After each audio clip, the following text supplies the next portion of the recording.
Opening. Sunday dinner lectures. Sunday dinners at my parents' house had become monthly rituals of humiliation disguised as family bonding.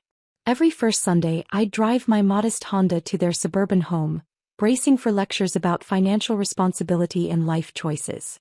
This November evening was no different. Mom's pot roast filled the dining room as we gathered around Dad's mahogany table. My brother Kevin sat with his wife Jessica and 8-year-old son Tyler, while sister Amanda occupied her spot with husband Mark and their twin daughters. The conversation inevitably turned to real estate, Dad's favorite topic and their preferred method of reminding me where I stood in their success hierarchy. "Kevin's making another smart investment," Dad announced, cutting his roast proudly. "Tell Emma about the duplex you're buying, son." Kevin straightened, relishing his spotlight moment. "Great property in Riverside. We'll live in one unit and rent the other. Building equity while someone else pays the mortgage. That's getting ahead in life. Unlike some people who throw money away on rent monthly," Jessica added with a pointed look my direction. I focused on my mashed potatoes, having learned that defending myself only prolonged these sessions. At 31, I was the family disappointment, the software developer living downtown while siblings built suburban real estate empires. What they didn't know was my downtown apartment was temporary corporate housing while my newly purchased penthouse underwent renovations. What they really didn't know was the penthouse cost $15.2 million atop the city's most exclusive residential tower. "Emma still thinks renting is smart," Amanda chimed in condescendingly. "Remember when she explained flexibility and not being tied down? As if stability is bad." Mark nodded knowingly. "The rent versus buy calculator doesn't lie. Every rental month is money you'll never see again. We've told her this for years." "Some people aren't cut out for homeownership responsibility," Mom said with disappointed resignation. "Emma's always been more artistic. Practical financial planning isn't for everyone." I'd been running my software consulting firm for 5 years, but they'd convinced themselves I barely scraped by freelancing. Truth was, my cybersecurity software had been acquired by 3 major corporations, and my consulting rates made their mortgage payments look like pocket change. But I'd learned to keep quiet about successes. Every achievement I'd tried sharing was dismissed as temporary luck or overshadowed by siblings' conventional victories. "The market keeps rising," Dad continued, warming to his favorite subject. "Kevin and Amanda understand that. They're building generational wealth. Emma." He paused, shaking his head sadly. "Renters forever." He chuckled at his wit. The phrase stung, but I maintained composure. I'd heard this lecture countless times, always delivered with pity and superiority. "Property ownership is American prosperity's foundation," Kevin added, enjoying his successful son role. "Dad taught us that. Some people never learn." Tyler had been quietly working homework at the table's corner throughout dinner. He was bright, always asking questions and genuinely curious. Unlike his family's adults, he'd never judged my living situation. "Build up. Innocent discovery." "Aunt Emma," Tyler said suddenly, looking up from his worksheet, "can you help with this geography project? I need the city's tallest buildings." "Of course, sweetheart," I said, grateful for distraction from real estate sermons. Tyler slid his tablet over, showing Architectural Landmark's website. "I'm supposed to pick one building and write what makes it special. Know any cool downtown buildings?" I glanced at his assignment requirements. He needed building height, architectural features, and residential or commercial use. My finger hesitated as I scrolled through options. "How about Meridian Tower?" I suggested, pointing to a sleek glass structure. "One of the newest luxury residential buildings. 72 floors, amazing harbor views." "Perfect," Tyler exclaimed, clicking the building's information. "Says here penthouse units cost." His eyes widened, reading numbers. $15 million. Who has that much money? The dinner table conversation had shifted to Amanda's home improvements, but Tyler's exclamation cut through chatter like a knife. "What did you say, honey?" Jessica asked, leaning to look at Tyler's tablet. "This building Aunt Emma picked has apartments costing $15 million, Tyler said with childhood wonder at incomprehensible sums. "Look at this penthouse. Floor-to-ceiling windows and private elevator." Kevin laughed dismissively. "That's not for people like us, buddy. That's billionaires and movie stars." "Actually," Tyler said, reading carefully. Says here one penthouse was purchased by. He paused, sounding out words slowly. Richardson Software Solutions LLC. Blood drained from my face. Richardson was my middle name, used for my business entity maintaining privacy. But Tyler wouldn't make that connection. Just reading news about luxury real estate purchases. Richardson Software Solutions, Dad repeated thoughtfully. Never heard of them. Probably some tech company with more money than sense. Article says the buyer wanted privacy, so no individual name released, Tyler continued, absorbed in research. But gives full address. 425 Harborview Drive, Penthouse B. My heart stopped. That was my address. My secret address until renovations completed and I figured out breaking this news to family. 425 Harborview Drive, Mom repeated slowly. Isn't that near Emma's area? Yeah, I managed, voice strangely tight. Same neighborhood. Small world, Amanda said absently, returning to kitchen backsplash discussion. But Tyler wasn't finished researching. Look, even has penthouse photos, he said excitedly, turning his tablet toward the table. Master bedroom has private harbor balcony, wine cellar, whole entertaining floor.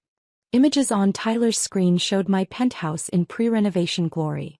Realtor photos captured soaring ceilings, wraparound terrace, custom kitchen soon updated to my specifications. Wow, Jessica said, leaning for better looks. Imagine living like that. What was that address again? 425 Harborview Drive, Penthouse B, Tyler read again. I watched in horror as Mom pulled out her phone. Let me Google this building, she said. Curious what 15 million actually gets you nowadays. My mind raced through possibilities. Maybe Tyler's article was outdated. Maybe multiple Richardson software entities existed. Maybe I could deflect this disaster before explosion.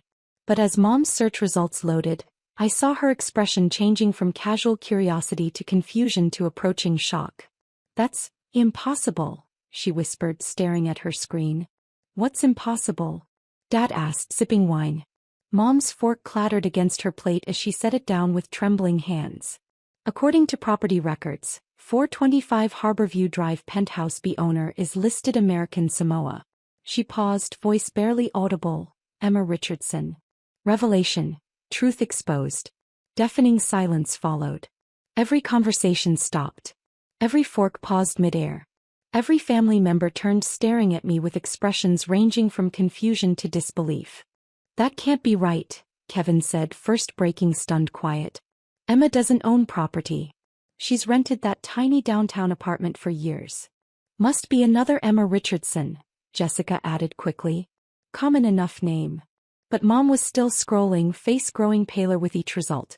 Property records show purchase 3 months ago, she said slowly. Buyer listed as Emma Marie Richardson, age 31. My middle name. My exact age. No hiding anymore. Emma, Dad said, voice taking stern tone he'd used catching childhood lies. What is your current address?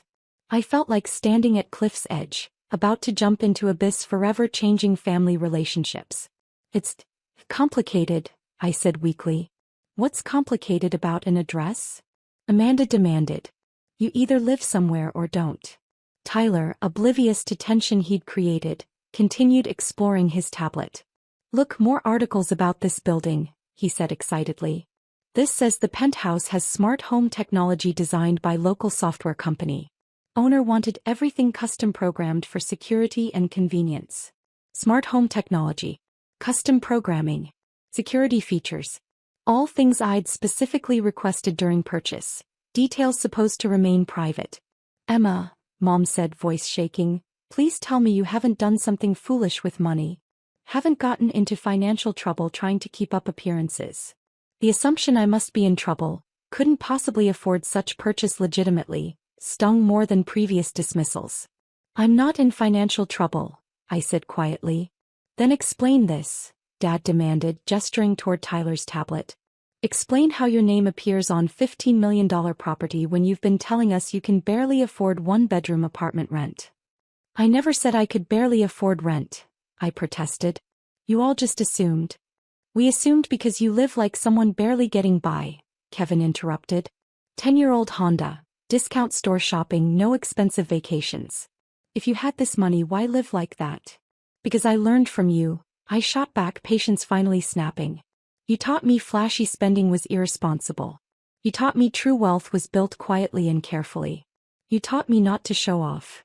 But $15 million? Amanda said, voice rising. Where did you get 15 million?